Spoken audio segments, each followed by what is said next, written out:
اللہ کے نام سے شروع جو نہایت مہربان اور رحم والا۔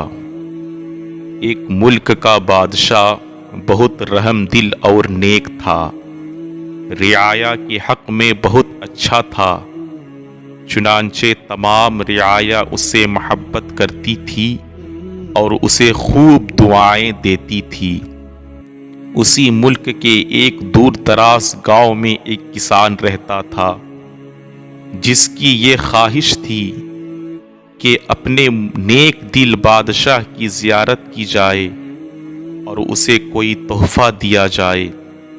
اس نے اپنی بیوی سے مشورہ کیا کہ میں بادشاہ کو ملنے کے لیے جانا چاہتا ہوں اور میری خواہش ہے کہ میں اسے کوئی تحفہ بھی دوں، تم مجھے مشورہ دو کہ میں بادشاہ کے لیے کیا تحفہ لے کر جاؤں۔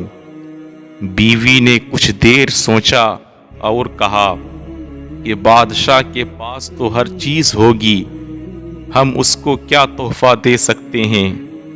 ہاں، میرا ایک مشورہ ہے کہ ہمارے گھر کے پاس بہنے والے چشمے کا پانی بہت میٹھا اور ٹھنڈا ہے، اور ایسا پانی پورے ملک میں کہیں بھی نہیں ملے گا، حتیٰ کہ بادشاہ کے پاس بھی نہیں ہوگا، تو تم اس کے لیے یہ پانی لے جاؤ۔ کسان کو یہ تجویز پسند آ گئی اور اس نے اپنے چشمے سے پانی کے 2 گھڑے بھرے اور اپنے گدھے پر لاد کر بادشاہ سے ملاقات کے لیے روانہ ہو گیا۔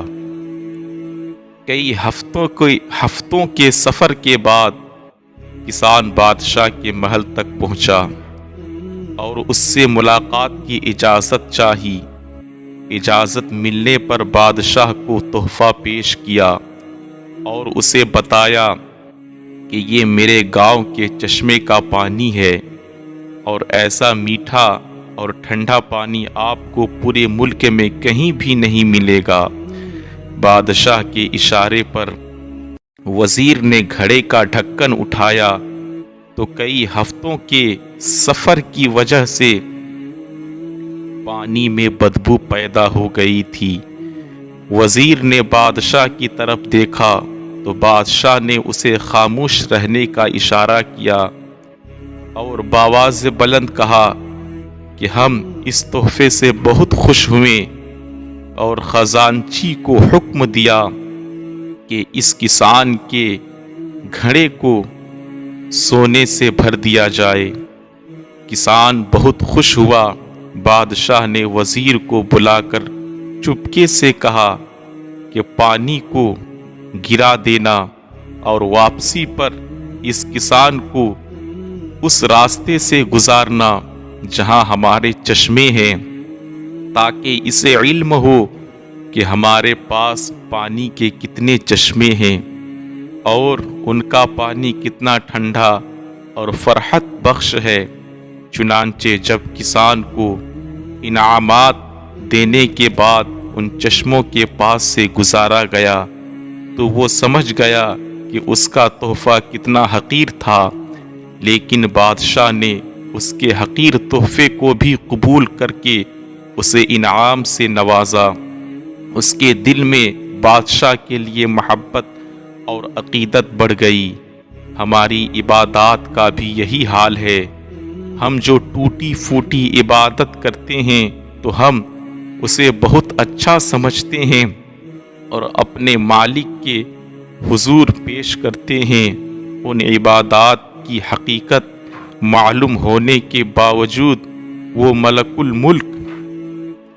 الملک نہ صرف ان عبادات کو قبول کرتا بلکہ انعام کے طور پر بیش بہار نعمتوں سے بھی نوازتا ہے۔